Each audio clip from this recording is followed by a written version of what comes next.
Welcome to Sports Legends. Today, we delve into the life of a man who is more than just a footballer. He was a phenomenon, a god to many, and a deeply flawed human to all. This is the story of Diego Maradona, the genius and the controversy. Born in 1960 in the humble shantytown of Villa Fiorito, on the outskirts of Buenos Aires, Diego Armando Maradona's love affair with the football began almost as soon as he could walk. The fifth of 8 children, young Diego found his escape and his destiny in a small leather ball. His prodigious talent was undeniable. At just 10 years old, he joined the youth team of Argentinos Juniors, known as Los Cebolitas, or the Little Onions. This team went on an incredible 136-game unbeaten streak, and at its heart was the magical little number 10, Diego Armando Maradona. His skills were so advanced that during halftime of the first division games, he would entertain the crowds with his incredible ball-juggling tricks.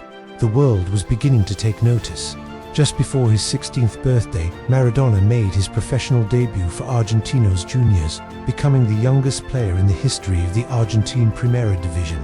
His impact was immediate. With his low center of gravity, explosive pace, and a left foot that seemed blessed by the heavens, he danced around defenders with ease. He scored his first professional goal just a few weeks later. Over 5 years with the club, he scored 115 goals in 167 appearances, a staggering record that announced the arrival of a new footballing superstar. The nation was captivated. In 1981, Maradona fulfilled a lifelong dream by transferring to his beloved Boca Juniors. The fee was a massive $4 million. He led the team to the league title in his only season there, a whirlwind year of breathtaking goals and passionate celebrations at the famous La Bombonera Stadium. The connection between Maradona and the working-class fans of Boca was instant and profound.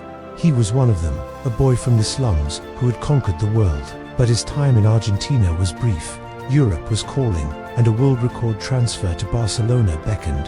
Maradona's move to Barcelona in 1982 was supposed to be the next logical step in his ascent to greatness. However, his time in Spain was marked by turbulence. He battled a severe bout of hepatitis and then suffered a career-threatening ankle injury after a brutal tackle. Off the pitch, he began to experience the darker side of fame, including his first encounters with the drug addiction that would haunt him for the rest of his life.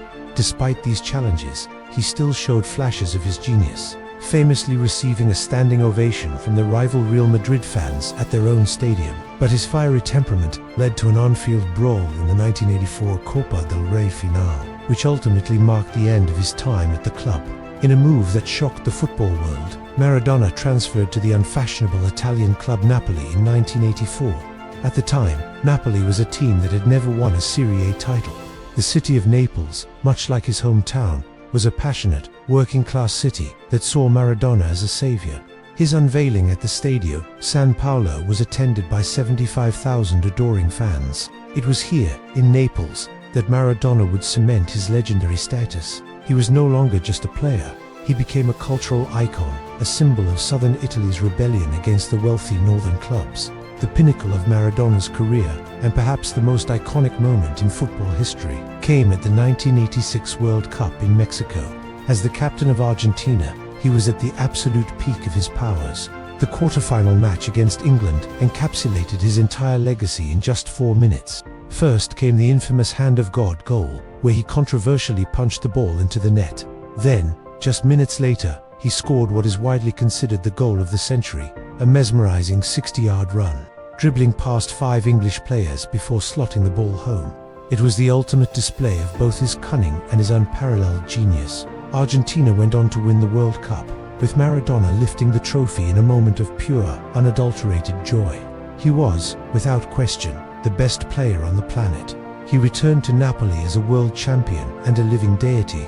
He led the club to its first ever Serie A title in 1987, sparking celebrations in Naples that lasted for days. He followed it up with a second league title in 1990 and a UEFA Cup in 1989. For the people of Naples, he delivered on his promise. He had taken an underdog and made them champions. However, the immense pressure and the temptations of Naples began to take their toll. His addiction worsened, and his connections to a local crime syndicate became public knowledge. In 1991, his Italian fairy tale came to an abrupt end when he failed a drug test for cocaine and was handed a 15-month ban from football. This marked the beginning of a long and public struggle with his demons. His career never fully recovered. He had brief, unsuccessful stints at Sevilla and back in Argentina with Newell's Old Boys. He made one last attempt. At World Cup glory in 1994, in the USA he looked lean and sharp, scoring a brilliant goal against Greece. It seemed like a redemption story was in the making, but it was not to be. After just 2 games, he was sensationally sent home after failing another drug test, this time for a banned stimulant. It was a heartbreaking end to his international career. He finally retired from professional football on his 37th birthday in 1997. While playing for his beloved Boca Juniors, the years following his retirement were filled with health crises, weight gain, and very public battles with his addiction. He underwent stomach stapling surgery and spent time in rehabilitation clinics. He tried his hand at coaching, most notably managing the Argentine national team at the 2010 World Cup, a tenure that, like his life, was filled with passion and controversy. Despite the turmoil, the love from his fans never wavered. They saw his flaws not as a sign of weakness, but as a reflection of his humanity. Diego Maradona passed away in November 2020 at the age of 60. The news sent shockwaves around the world.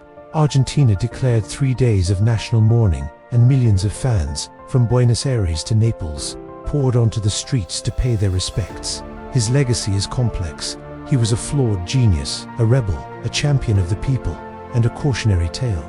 He was capable of creating moments of sublime beauty on the football pitch and moments of chaos off it. Diego Maradona was, and always will be, a symbol of football's magic and the profound vulnerability of being human.